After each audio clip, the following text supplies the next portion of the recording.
viens à mon aide. Seigneur, viens à mon secours. Gloire au Père, au Fils, au Saint-Esprit, maintenant et toujours. Dans les siècles des siècles, Amen. Alléluia. Viens, Esprit Saint.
Psaume 118, strophe 19.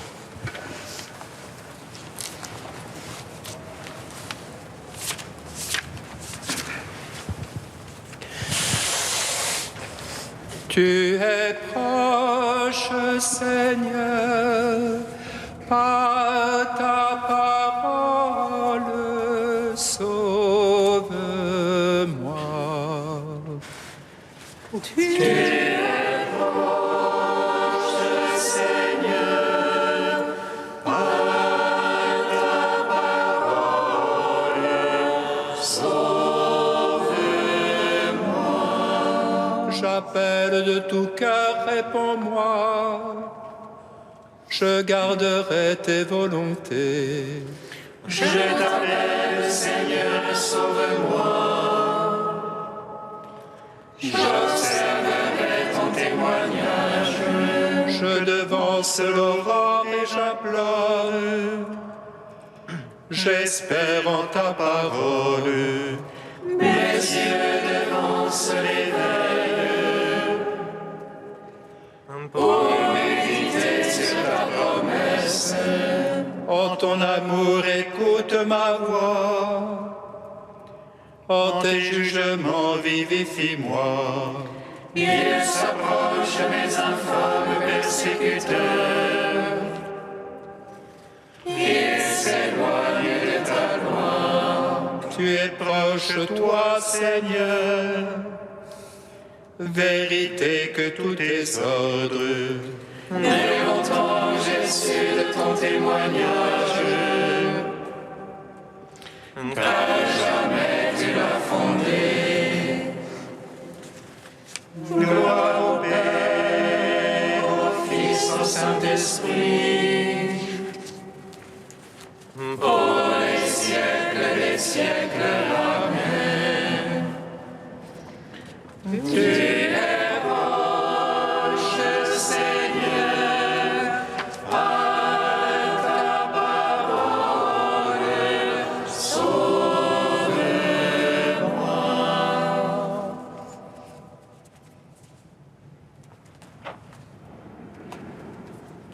Psaume 124. Église sainte, Jérusalem aimée de Dieu, Mère de tous les hommes, bénie sois-tu. Église sainte, Jérusalem aimée de Dieu, Mère de tous les hommes, bénie sois-tu. Qui s'appuie sur le Seigneur ressemble au mont Sion. Rien ne l'ébranle, il est stable pour toujours. Jérusalem, les montagnes l'entourent. Ainsi Dieu entoure son peuple. Ainsi Dieu entoure son peuple, dès maintenant et pour toujours. Jamais un seul tapis ne tombera sur la part des justes. De peur que ne tombe au crime la main des justes. Fais du bien, Seigneur, aux gens de bien, qui ont au cœur la droiture. Mais les tortueux, les dévoyés, que Dieu les pousse avec les malfaiteurs. Gloire au Père, au Fils, au Saint-Esprit, pour les siècles des siècles. Amen. Église sainte, Jérusalem aimée de Dieu, Mère de tous les hommes, bénie sois-tu. Psaume 125. Quand le Seigneur ramena nos captifs, nous étions comme en rêve. Notre bouche s'emplit de rire et nos lèvres de chansons. Et on disait chez les païens merveille que fit pour eux le Seigneur. Merveille que fit pour nous le Seigneur, nous étions dans la joie. Ramène, Seigneur, nos captifs comme torrents au désert. Les semeurs qui sèment dans les larmes moissonnent en chantant. On s'en va en pleurant, on porte la semence. On s'en vient en chantant, on apporte les germes.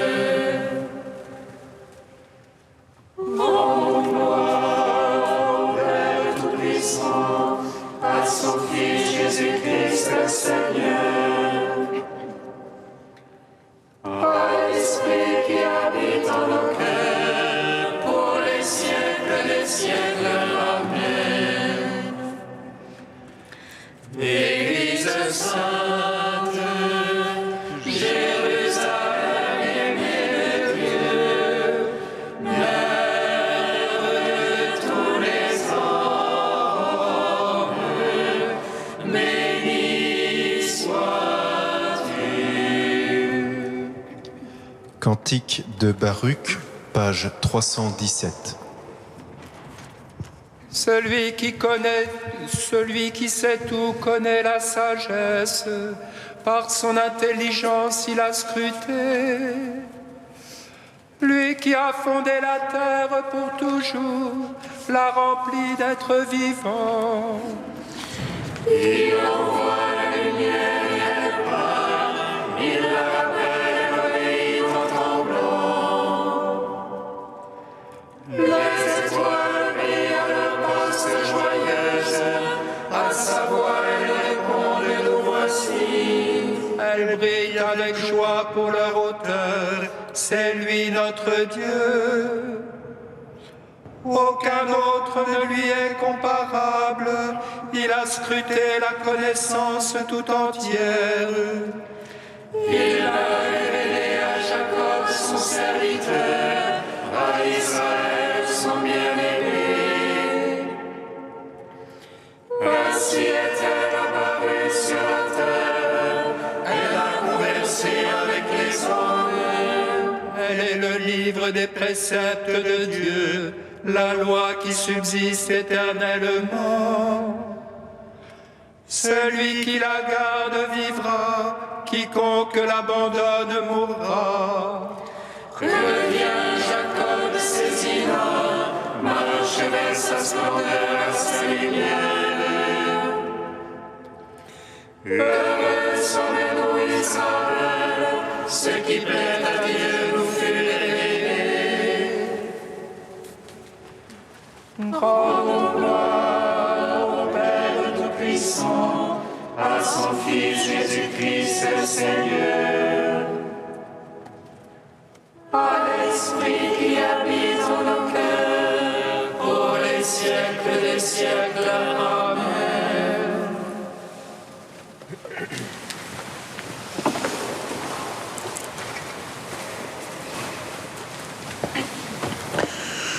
De don André Louf, demeurer dans la conversion. Il est toujours illusoire de se croire converti une fois pour toutes. Non, nous ne sommes jamais que des pécheurs, mais des pécheurs pardonnés, des pécheurs en pardon, des pécheurs en conversion. Il ne peut être question d'une autre sainteté ici-bas, car la grâce ne peut agir autrement. Se convertir, c'est toujours recommencer ce retournement intérieur par lequel notre pauvreté humaine, ce que Paul appelle la chair, se tourne vers la grâce de Dieu. De la loi de la lettre, elle passe à la loi de l'esprit et de la liberté. Ce retournement n'est jamais terminé, car il ne fait jamais que commencer. Antoine le Grand, patriarche et père de tous les moines, le disait de manière lapidaire. Chaque matin, je me dis, aujourd'hui, je commence. En effet, la conversion est toujours une affaire de temps. L'homme a besoin de temps, et Dieu aussi veut avoir besoin de temps avec nous. Nous partirions d'une image de l'homme tout à fait erronée si nous pensions que les choses importantes de la vie humaine pouvaient se réaliser sur le champ et une fois pour toutes. L'homme est ainsi fait qu'il a besoin de temps pour grandir, mûrir et déployer toutes ses capacités. Dieu le sait mieux que nous. C'est pourquoi il attend, il n'abandonne pas. Il est indulgent, longanime. Dieu nous attend patiemment, ainsi que l'écrivait un poète. La douceur de Dieu te conduit à la conversion, dit Paul. Non pas la colère, mais au contraire son affection, sa douceur, sa patience. Dans le prologue de sa règle, saint Benoît en donne un commentaire frappant. Dieu est chaque jour à la recherche de son ouvrier, dit-il, et le temps qu'il nous donne est un délai, un don, un temps de grâce qui nous est accordé gratuitement. C'est un temps dont nous pouvons faire usage pour rencontrer Dieu une fois de plus et toujours mieux le rencontrer dans son admirable miséricorde.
jardin d'Éden pour qu'il le travaille et le garde. Envoie ton esprit, Seigneur, et tout sera créé. Tu renouvelleras la face de la terre.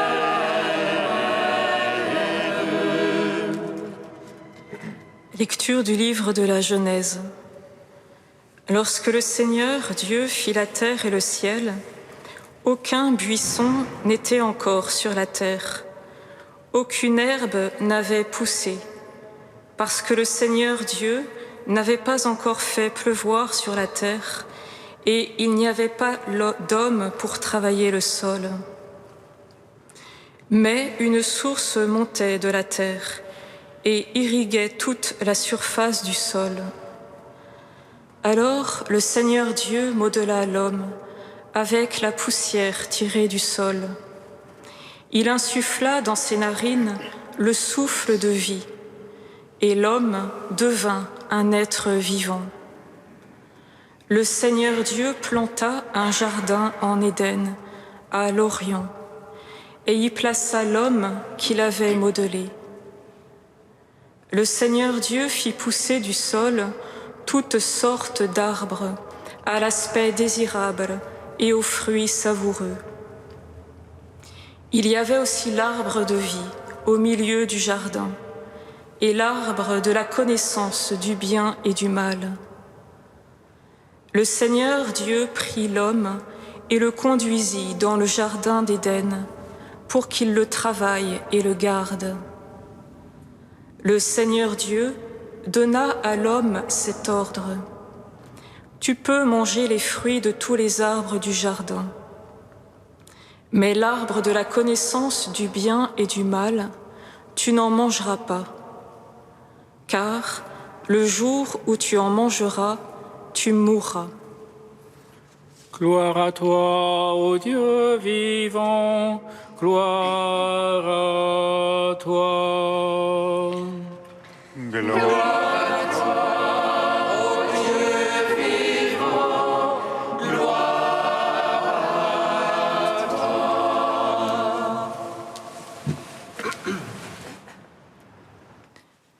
Le poème de la création fait place aujourd'hui au récit de la création, avec un drame qui va se nouer.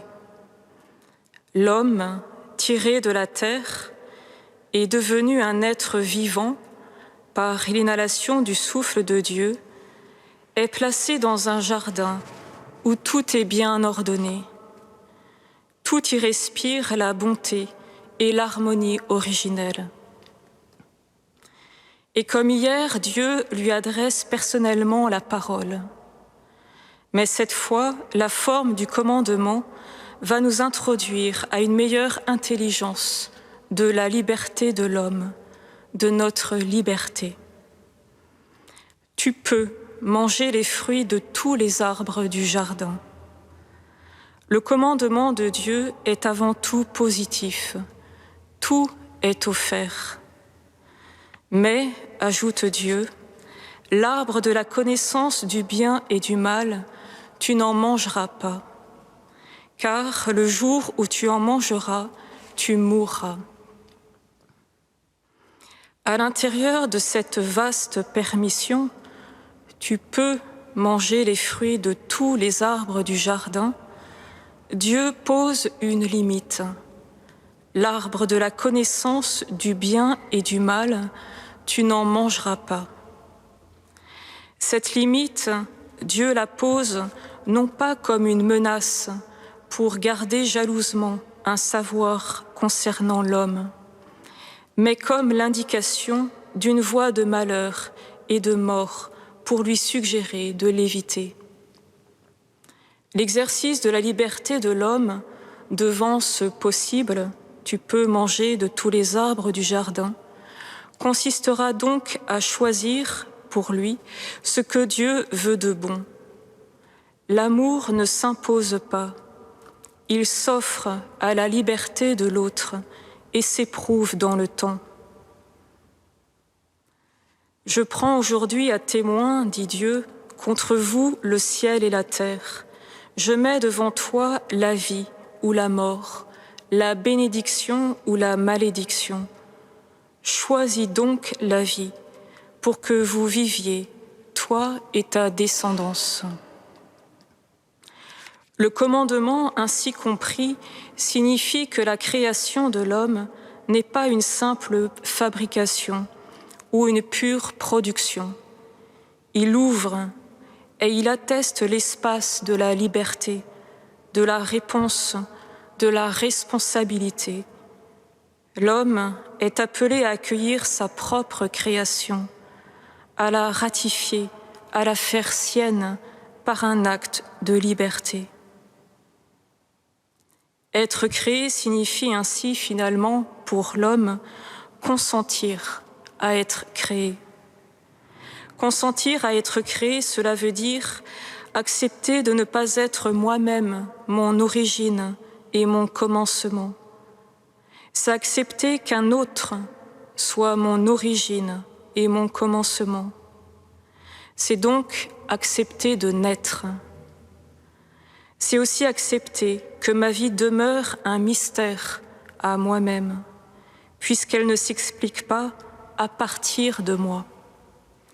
Si ma vie naît d'un autre, c'est lui qui connaît le mystère de ma vie. Autrement dit, la création de l'homme est fondamentalement relationnelle. Elle est une vocation, un appel à entrer en alliance. Elle est un appel de liberté à liberté. On verra dans la suite de l'Écriture Dieu apprendre à l'homme à marcher avec lui, comme le pauvre qui s'en remet à Dieu, d'alliance en alliance. Passerai-je un ravin de ténèbres, je ne crains aucun mal, car tu es près de moi, dit le psalmiste. C'est tout le chemin de la révélation, qui culminera en celui qui est le chemin, la vérité et la vie. Fruit de l'arbre de la croix qui se donne à manger pour que nous ayons la vie véritable. Prenez et mangez, dit Jésus, ceci est mon corps livré pour vous. C'est en communion à ce corps que nous pourrons connaître le mystère de notre propre vie.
Nous te prions, Seigneur, ami des hommes. Nous te prions, Seigneur, ami des hommes. Pour les enfants victimes de violences au sein de leur famille, Seigneur, nous te prions. Répands sur eux ton amour et ton esprit de consolation. Nous te prions, Seigneur. Pour les jeunes en échec scolaire, Seigneur, nous te prions. Garde-les dans la confiance pour qu'ils découvrent un chemin de vie. Nous te prions, Seigneur, ami des hommes. Pour les personnes à la recherche d'un emploi, Seigneur, nous te prions. Fortifie-les dans leur démarche et garde-les dans l'espérance. Nous te prions, Seigneur.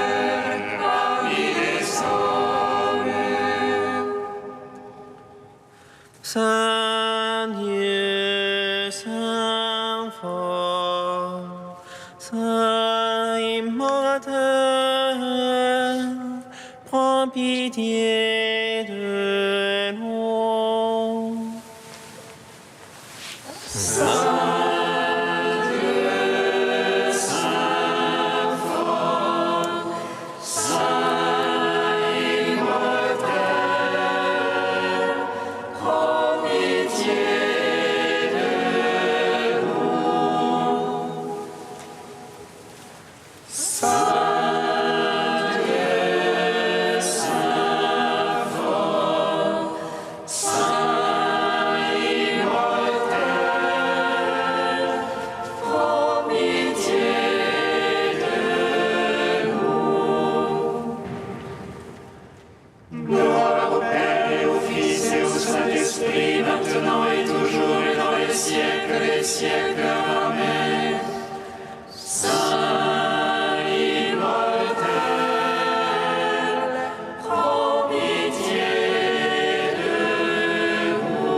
Seigneur Jésus, jour après jour, tu engages l'homme sur un chemin de liberté véritable. À ton commandement, nous osons dire : Notre Père qui es aux cieux, que ton nom soit sanctifié, que ton règne vienne, que ta volonté soit faite sur la terre comme au ciel. Donne-nous aujourd'hui notre pain de ce jour. Pardonne-nous nos offenses comme nous pardonnons aussi à ceux qui nous ont offensés. Et ne nous laisse pas entrer en tentation, mais délivre-nous du mal. Car c'est à toi qu'appartiennent le règne, la puissance et la gloire, pour les siècles des siècles. Amen. Dans ton amour inlassable, Seigneur, veille sur ta famille, et puisque ta grâce est notre unique espoir, garde-nous sous ta constante protection. Par Jésus-Christ, ton Fils, notre Seigneur et notre Dieu, qui vit et règne avec toi et le Saint-Esprit, maintenant et pour les siècles des siècles. Amen. Bénissons le Seigneur.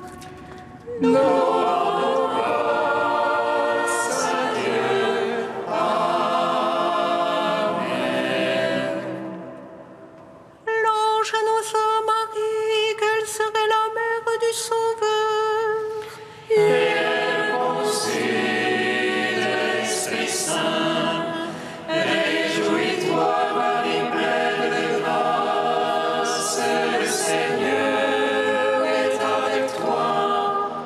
Tu es bénie entre les femmes et Jésus, le fruit de ton sein, est béni. Voici la servante du Seigneur.